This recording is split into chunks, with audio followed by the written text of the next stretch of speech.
It is so echoey in here.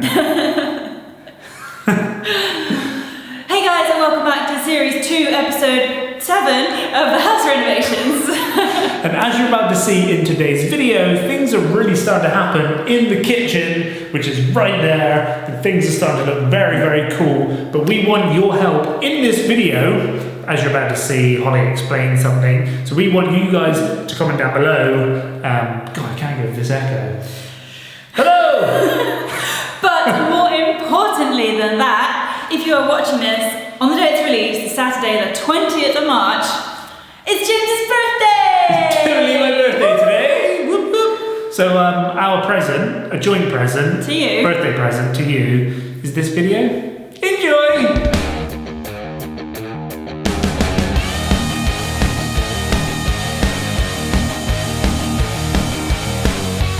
So the kitchen is basically done now, so I thought I'd give you a quick run through of most of the electrics we've put into it. And this is where our dining table is going to be, so we have sockets each side of that dining table. And we've got the 4 cables hanging out of the ceiling here, and then another 4 cables hanging out of the ceiling on this side. That is going to be for our downlights. This is going to be a long hanging pendant with a bulb on it about here above the dining table. And then on this side we have a new light switch. We then have a double socket over here. So I have a double socket here, and then I have a isolator, which is this single one here.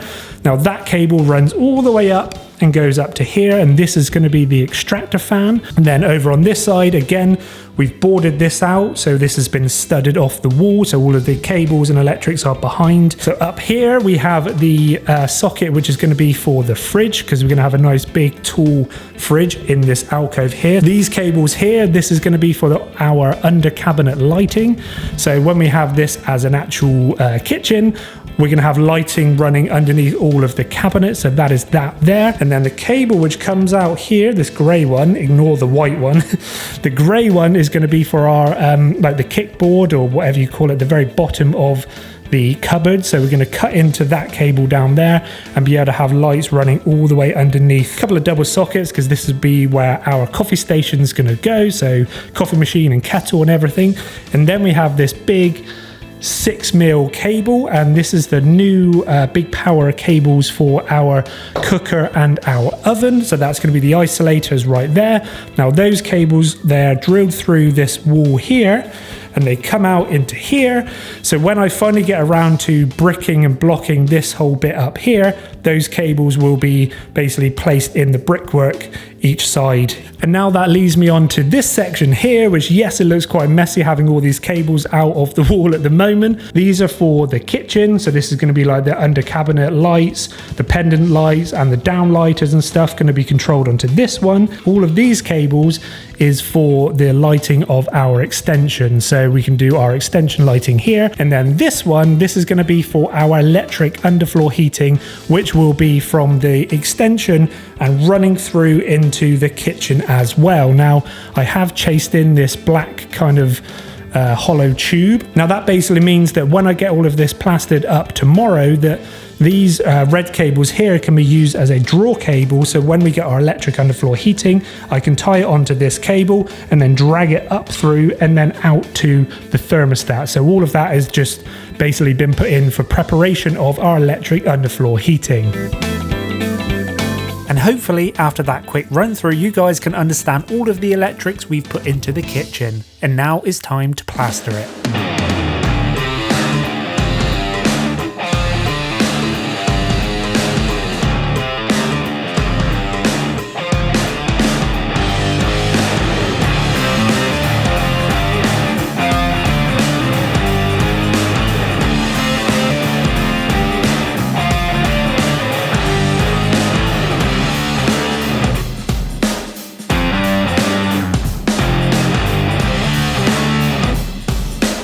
So it has now been 1 week since that plastering has been done in the new kitchen, and within that 1 week I can happily say that the plaster is finally dry.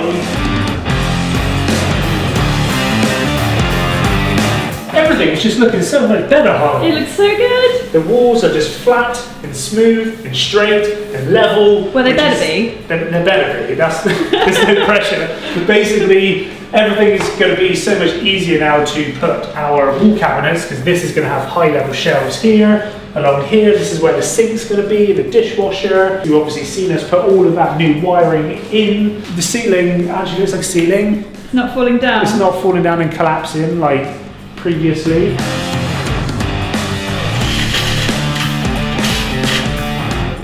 We still obviously haven't bricked up any of the brickwork and stuff in here, but this does mean now that we can get the paintbrushes out and give this the first lick of paint. Woo! Which is really going to hopefully brighten this whole place up. Are you ready?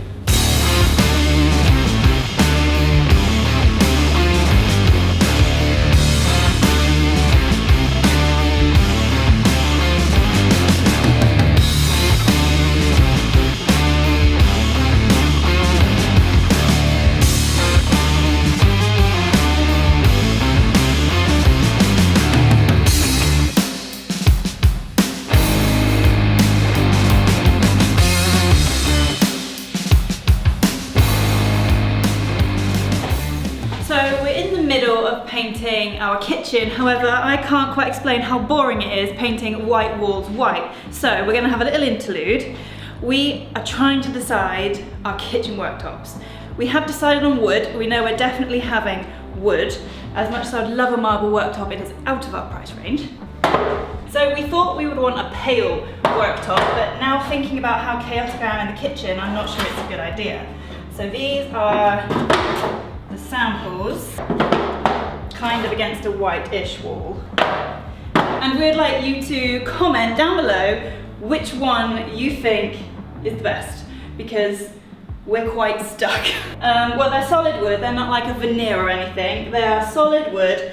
Okay, so there's oak, birch, ash, beech, bamboo, and maple.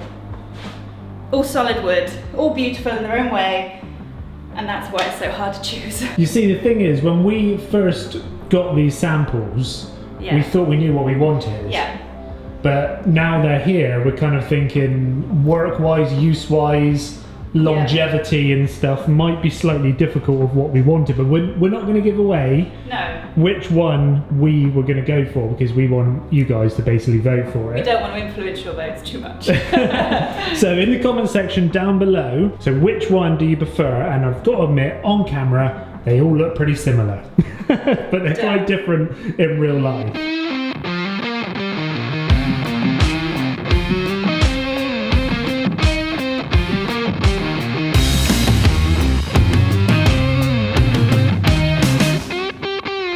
So one thing I don't know if these videos portray very well is the actual duration of how long things really take. I mean, you guys have just seen a few cutaway shots of me and Holly paint this room white, and it's done, and it's probably taken about 10 seconds within that video, because it's not really very interesting watching two people paint a white wall white.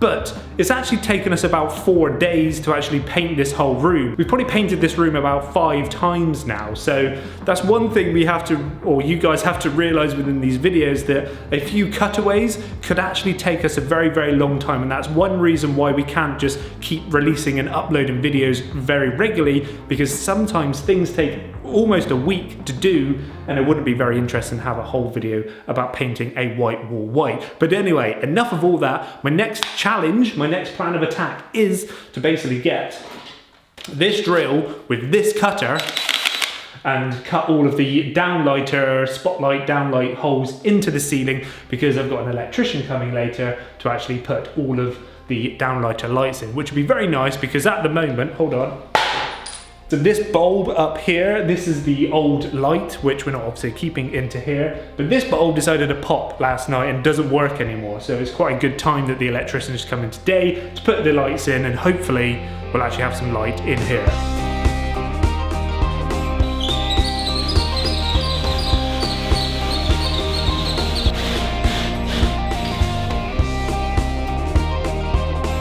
Just 7 more to go.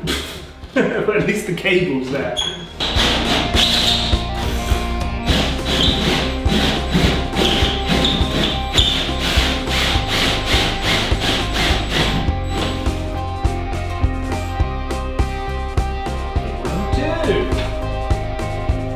feel like we've still got a bit of flapjack jacking my teeth.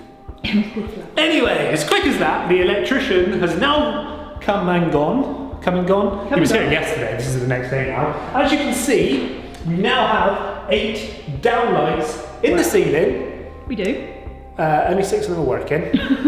Only got 6 bulbs. Not a problem. But they're all working. And if you look here, light switches. Click. They work like a light switch should. What are you saying? All the mod cons. Can you believe we've actually got working lights in the new kitchen? Oh yeah, check this out. The old magnet. Ta-da! Still bloody works, Holly. Through the plaster, through the paint, the magnet still works. We don't obviously have the actual long hanging pendant at the moment. This is just a little tester one at the moment. So thank you to everybody who suggested different types of magnets to use. We haven't bought any yet because that's on another to-do list. So I'll leave that one up there to not forget. Talking of to-do list, the next thing we've got to do in this room is sort this out. We have a major bow in this floor by about 30 mil, maybe 25, 30 mil. So before we can get our electric underfloor heating on the floor and our tiles on the floor, I've basically got to sort this major bow out in the floor. How many times did I say floor then? And bow. Floor bow.